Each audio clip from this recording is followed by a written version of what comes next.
तो अभी सवाल है कि समस्त पार्टी को इस बात का अनुभव हो गया, पता पड़ गया कि जब ये आरएसएस के लोग जिस ढंग से पौने 5 साल तक रोड पे गाली बकते हैं जिस पार्टी को, और जब वोट का वक्त आता है तो जब ये भारतीय जनता पार्टी को ही वोट देते हैं। अब ये इन नेताओं की काफी समय बाद अब आंख खुली, कान खुले। इसके बाद अब ये सोचना पड़ा कि गठबंधन के बिना कुछ भी नहीं होगा। इसलिए अब हिंदुस्तान में अगर भारतीय जनता पार्टी से मुकाबला करना है तो जिस प्रकार से एनडीए 32 पार्टियों का गठबंधन है, ऐसे ही समक्ष जो विपक्ष जो इनसे बच गया है उसका भी गठबंधन होना निश्चित है। और इसी कारण से, क्योंकि देखिए मोदी जी ने शिवसेना जो उनका गठबंधन मरा, उस पार्टी को भी इन्होंने तोड़ने में कसर नहीं छोड़ी। प्रेम शुक्ला जी को देख लीजिए, इनके सुरेश प्रभु को देख लीजिए। देखिए मोदी जी वहीं बैठते हैं और उसी पार्टी को तोड़ के साथ खाना खाते हैं ये।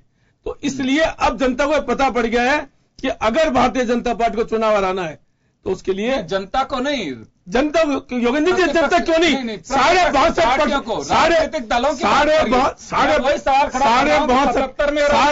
62% वोट हमारे पास है। आज भी देश में 62% हमारे पास है, तो सरकार की बात कहां से करें। आप आए थे जब पंकज जोशी साहब का एक बात कहना था कि क्या वो वोट जो 62.5% आप लोगों को मिला भी है वो स्थायी है वोट, वो जाएगा नहीं बीजेपी के पास? नहीं, वो बीजेपी के खिलाफ जाएगा, क्योंकि अब जब हम सब मिलकर बताएंगे कि बीजेपी में आप जिस तरह विकास की बात करते हैं, इन्होंने एक भी विकास नहीं किया। विकास कहां है?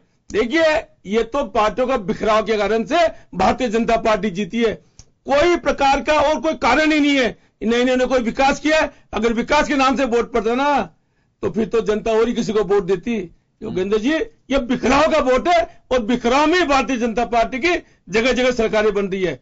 और इसके साथ एक काम जो चल रहा है, ईवीएम में घोटाला और जो गड़बड़ी इन लोगों ने की है, देखिए योगेंद्र जी ये तो सच है, कुछ ना कुछ किया तो है इसमें, चाहे ये भारतीय जनता पार्टी माने या नहीं माने, मगर अब हिंदुस्तान की जनता को भी विश्वास होने लग गया है कि इसमें कुछ ना कुछ गड़बड़ हुई है। चलिए आरसी चौधरी साहब, मैं एक बात आपसे जानना चाहूंगा कि देखिए गठबंधन धर्म, पंकज जी ने कुछ गठबंधन की डेफिनेशन डिफरेंट दी, लेकिन मुझे ऐसा लगता है कि गठबंधन राजनीति की एक आवश्यकता है और एक लोकतांत्रिक ही तरीका है ये। कोई ऐसा नहीं है कि आप लोग कोई इसके अंदर गलत करने के लिए जा रहे हो या पहले के जिन लोगों ने किया हो गलत हो, लेकिन 2019 की तस्वीर जो बनने से आप रोकने की कोशिश कर रहे हैं कि बीजेपी वापस न आए और नाम दिया जा रहा है कि सांप्रदायिक ताकतों को रोकना चाहिए या वोट का जो पोलराइज करने की कोशिश कर रहे हैं, जैसे कुलवाल साहब भी कह रहे हैं कि अगर गठबंधन एक होगा और मजबूत होंगे तो हम जनता के पास में जाकर के बता सकते हैं। वर्कर्स की एक अलग फौज होगी जो बताएगी कि बीजेपी को रोकना क्यों है। आप लोगों की कवायद हो सकती है, लेकिन वो जो 77 के वक्त की अगर हम बात करें, आज बस बीजेपी उधर है, बीजेपी को रोकने की कोशिश की जा रही है जिसमें कांग्रेस भी शामिल होगी। और 77 का जो वक्त था उस समय कांग्रेस को रोकने के लिए बीजेपी, उस समय बीजेपी का उदय नहीं था, 80 में उदय हुआ। उस वक्त जनता पार्टी, जनसंघ, ये बहुत सारे लोग थे जो मिलकर के रोकने की कोशिश कर रहे थे। अभी जनता साथ नहीं है। ये गठबंधन अगर होगा तो अपनी जमीन बचाने का गठबंधन होगा, अपनी जरूरत का गठबंधन होगा। योगेंद्र जी, निश्चित रूप से आप जो बात करें दोनों गठबंधनों में बहुत बड़ा फर्क है, लेकिन आप जिस तरीके से उसको प्रेजेंट कर रहे हैं मुझे वैसा लगता नहीं है। 77 का जो गठबंधन था वो एक सशक्त नेतृत्व के खिलाफ में अलग अलग विचारधाराओं को उसका उठाने के लेके गठबंधन था। और आज कांग्रेस पार्टी, और मैंने पहले भी आपसे गुजारिश की कि हमारा किसी को उठाने का कोई भी इरादा नहीं है।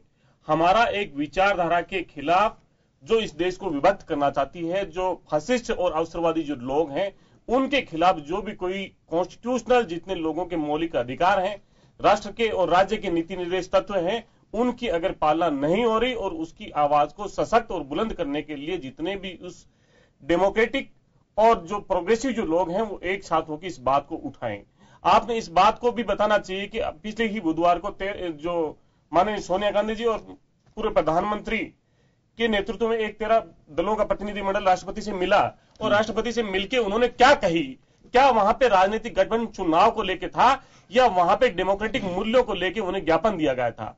आज इस देश के अंदर जब से भारतीय जनता पार्टी सत्ता में आसीन हुई है, इंस्टीट्यूशनल जितना उस पर अटैक हुआ है, संवैधानिक इंस्टीट्यूशनल जितना अटैक हुआ है, यूनिवर्सिटीज हो, सांस्कृतिक संस्थान हो, कहीं पे रिसर्च के प्रोग्राम हो, इन सब पे जितनी लगाम भारतीय जनता पार्टी ने लगाने की कोशिश की है उतना कोई राजनीतिक दल कर नहीं सकता। यहां पे जनता के चुने हुए जनप्रतिनिधि अलग अलग जगह पे बोलते हैं सर कलम कर देंगे, सर तोड़ देंगे, हाथ फोड़ देंगे, पाकिस्तान भेज देंगे, एक सर काट के ले आओ, करोड़ रुपए दे देंगे, गाय को बैन कर देंगे, गाय खाएंगे। ये सब जो बोल रहे हैं वो कौन लोग हैं? क्या इस राष्ट्र की सूचिता यही है? क्या ये जो शब्द है, क्या ये मुल्क को विभाजित करने के शब्द नहीं है? आप किस हिसाब से, ये कोई मवाली गुंडे बदमाश के शब्द नहीं है, ये चुने हुए भारतीय जनता पार्टी के और अलगाववादी लोगों के नेताओं के हैं जो आज इस सदन के अंदर बैठते हैं।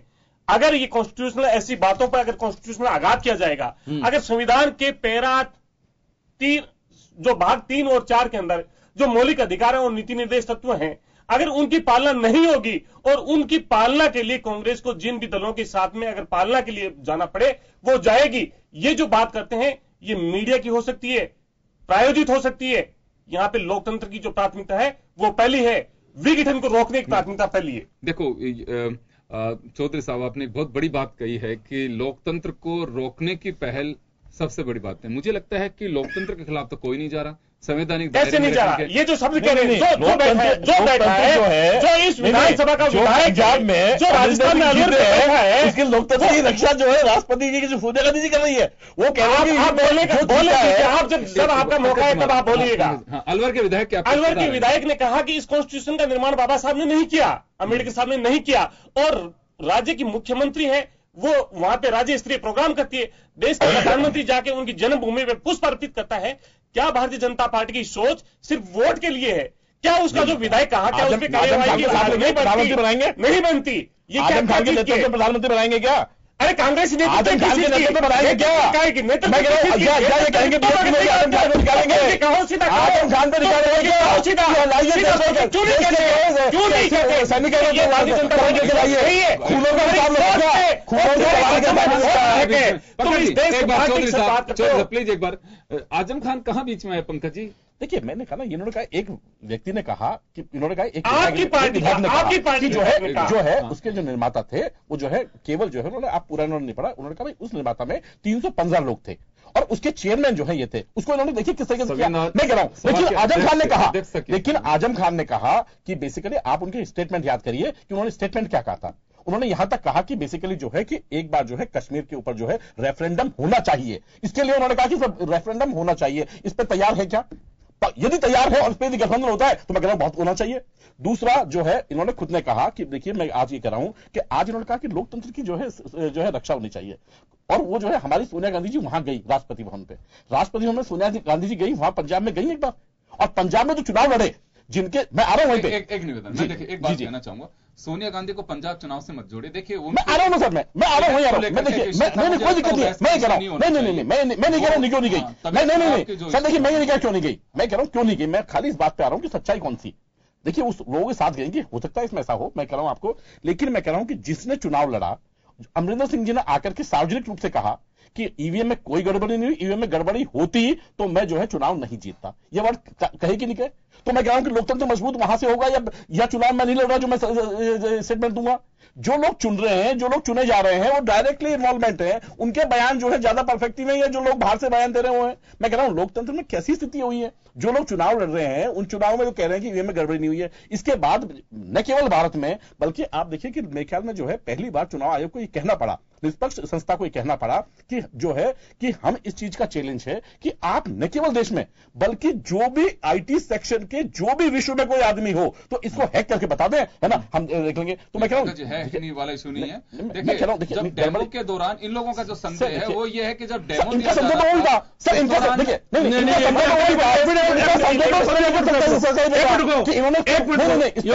मेरी बात सुनिए, मैं बता रहा हूं आपको, मैं बता रहा हूं नेता का जो है, नेता का संदेह, मैं आ रहा हूं, आप याद दीजिएगा, इनके नेता का संदेह जो था, इनके नेता का जो संदेह था, जिनके नेतृत्व में बात की जा रही है, उनका संदेह था कि सर्जिकल स्ट्राइक जो है नहीं हुई, वहां पर जो है खाली जो है तमाशा हुआ। अब सुनिए 2 मिनट सब इसके जाना पड़ा, तीनों से की बात करें, आजाद तुम बात कर रहे हो, तीनों सेना से इनको, मतलब ये झूठ में तीनों कश्मीर के खून की दलाली हमने कहा क्या? खून की दलाली किसने कहा है? सैनिकों के खून की दलाली किसने बात कही?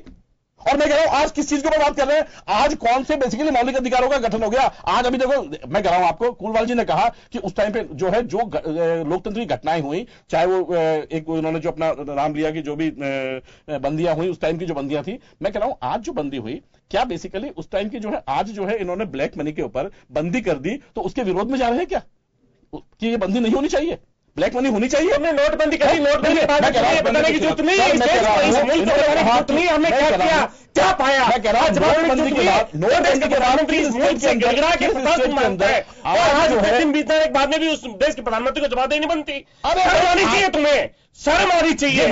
ये शब्द है, इसकी जवाबदेही जिसकी चाहिए उन्हें शर्म आनी चाहिए। चले एक बार मुल्क का प्रधान उनके बाद में जवाबदेही नहीं करता है, क्या तुम जवाबदेही चाहते हो कि हमारी जवाबदेही नहीं है, जवाबदेही नहीं है हमारी जवाबदेही नहीं है। एक बार तुम जैसे आपने उसको मुझे बताइए क्या होता है, क्या पता है क्यों नहीं बनता, क्या ये निंदा करता हूँ, निंदा करता हूँ, कि ऐसे पंकज जी एक बार जवाब देना आएंगे, मैं कह रहा हूं आपको आप रुकेंगे तो मैं सवाल करूं। चलिए विष्णु कुलवाल जी आप बोलिए, क्योंकि एजेंडे से हम थोड़ा सा भटके नहीं, बहुत अच्छी बहस हो रही थी, लोग देख भी रहे होंगे, अच्छा लग रहा होगा उनको कि कुछ चीजें निकल करके सामने आ रही हैं, ऐसे उलझन में नहीं 10 मिनट खराब कर दिया आप लोगों ने। हाँ कुलवाल योगेंद्र जी, मैं ये कह रहा हूं कि ईवीएम के बारे में सबसे पहले ये विषय उठाया माननीय सुब्रमण्यम स्वामी और लालकृष्ण अडवाणी जी। उन्होंने बताया कि इसमें हमको संदेह है कि इसमें वोट का लफड़ा हो सकता है। ये बात भारतीय जनता पार्टी ने उठाई कब? जब भारतीय जनता पार्टी विपक्ष में थी। मैं एक निवेदन कर दूं सर, तो आप मान लेना मेरी बहुत आज बात है पंकज जी। आज मैं और उसमें भी लोकसभा क्षेत्रों के अंदर या विधानसभा में जब इलेक्शन शुरू किया गया था तो पूरी विधानसभा में एक बार के लिए बूथ सेलेक्ट किए गए थे, आप लोग बहुत बेहतर समझते हैं, उस वक्त किया गया था, पूरे देश में लागू नहीं हुई थी।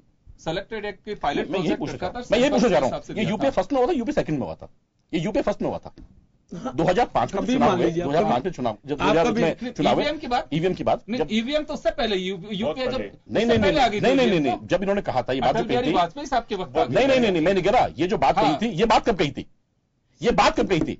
इसके बाद यूपी 2 चुनाव हुआ था ना? नहीं, सुप्रीम कोर्ट में पेंडिंग में बैठा चुनाव, सुप्रीम कोर्ट में पेंडिंग है, नो ईवीएम का कोई पेंडिंग मेथड नहीं है, गलत बात। चले आप सुन लो, कोई बात नहीं है तो कोई मैं गलत बोलूंगा माफी मांग लूंगा आपसे। सवाल है कि ईवीएम की बात सबसे पहले करने वाली पार्टी कौन थी, संदेह के दायरा व्यक्त करने वाला कौन था?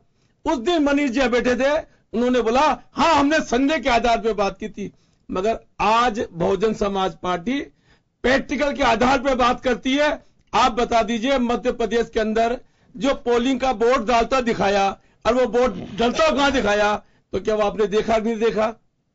देखिए चुनाव आयोग की आप पक्षधर मत बनिए, हमारी लड़ाई भारतीय जनता पार्टी से नहीं है ईवीएम के लेके, हमारी लड़ाई चुनाव आयोग से है। हम चुनाव आयोग से बात करें, आप उसे पार्टी क्यों बनना चाहते हो? आप मुझे एक चीज बताओ, आपको जरूरत क्या पार्टी बनने की? हमने तो आपको कुछ कहा नहीं, आप चोर हो बेईमान हो, हमने आपसे नहीं कहा। हमने बोला चुनाव आयोग से कि ईवीएम से वोट मत डलवाइए, और डलवाए तो बीपी मशीन डाल के डलवाए, वरना बैलेट से वोट डलवाए। तो चुनाव आयोग को पार्टी न बनना चाहिए और न उसमें उसके साथ आपको बल्कि आपको तो अपनी ईमानदारी के कारण समक्ष विपक्ष के साथ मिलकर, और एक जब विपक्ष चाहता है कि बैलेट से वोट पड़े तो बैलेट से पड़ जाए। देखिए पंकज जी, इसको आप थोड़ा संस्कारित आदमी हो ना, तो संस्कारित ढंग से सोचो। नहीं मैंने मैं